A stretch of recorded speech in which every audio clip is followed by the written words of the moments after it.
How did you deal with negative feedback when you were a young player? Not very good, to be honest. I think you kind of take it to heart, but probably use it as motivation for the next training session. So probably bad at the time, but I think once you get over it, it's kind of like, okay, I use it to prove them wrong.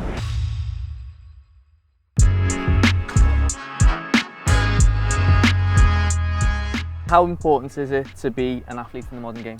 I think it's that kind of dedication, and it's not just about maybe the 90 minutes that you play on a Saturday, Sunday, or the training that you do. I think it's a whole lifestyle. It's about committing to being the best that you can be, and that's nutrition, your training, your recovery as well. Yeah, that's huge. And then off the back of that, that sort of lifestyle is accessible to everyone, would you not say? No matter what sort of support you're getting from the club? Yeah, I think for me, you have a pitch like this, there's grass, you can run outside, there's gyms that you can go to, your nutrition, life is all about choices, and I think everything is there to be there to make the right choice. Agreed. How much of your hard work is down to success you've put in away from the pitch?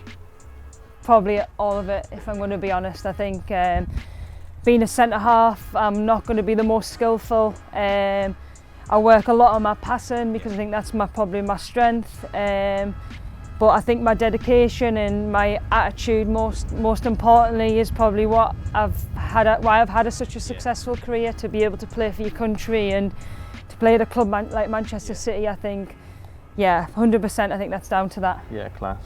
And then how did you deal with negative feedback when you were a young player? Not very good, to be honest. I think because I'm a bit of a perfectionist, and I was when I was younger, and I always wanted to win. I think if anybody said that maybe I didn't play that well, I think you kind of take it to heart, but probably use it as motivation for the next training session. So probably bad at the time, but I think once you get over it, it's kind of like, okay, I use it to prove them wrong. And how's that changed now you're older in your career? I think as you get a little bit older, a little bit more experience, there's so many different angles you can get negative feedback from, whether it's on social media. So I think for me, the most important feedback that I get is from firstly your manager, but also your teammates, and I think that's the most important. It's not what people say on Twitter or Instagram. Yeah, agreed. And then what's your advice to anyone who feels that they've done enough or already made it? You can't do enough. I think there's always something else you can be doing, and there's always something that you can be improving on, and unless you're like the Ronaldo and Messis of the world, I think you can always be a better person and a better player. Yeah, no class. And is there the exact moment or feeling when you know you're physically at the peak of your fitness?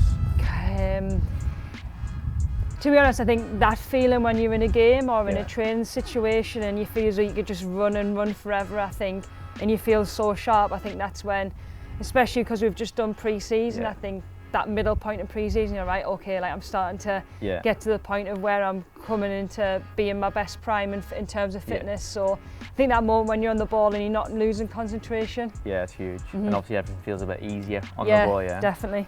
Yeah, agreed. And is there anything away from the sport that you like doing that also helps you sort of perform at the highest level? I'm really into Pilates, to be honest. I think I got introduced to it in lockdown, and we did online classes with the instructor, and she's been really helpful, and I think it's really learned a different way of, I think everybody thinks being strong is just going to the gym, but actually doing movements with your body, I feel as though it has helped us throughout the last few years. Yeah, no class. And then how does stat sports help shape some of those fitness levels?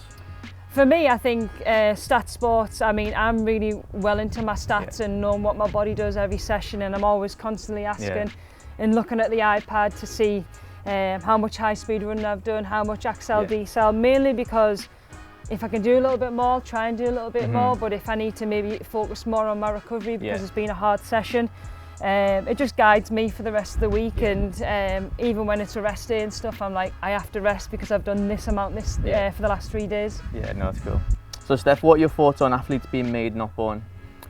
I think any athlete has some sort of talent originally, but I think for me, a lot of athletes that I've played with, and obviously we all watch on TV, there's a lot of hard work and sacrifices that people don't see. So whether that's on the training pitch, whether that's in the gym, whether that's analysing their performances, I think for me that is what the difference is between the top players and the average players. And I think going that extra bit and working so hard, I think that's what makes the best athletes. No, great class.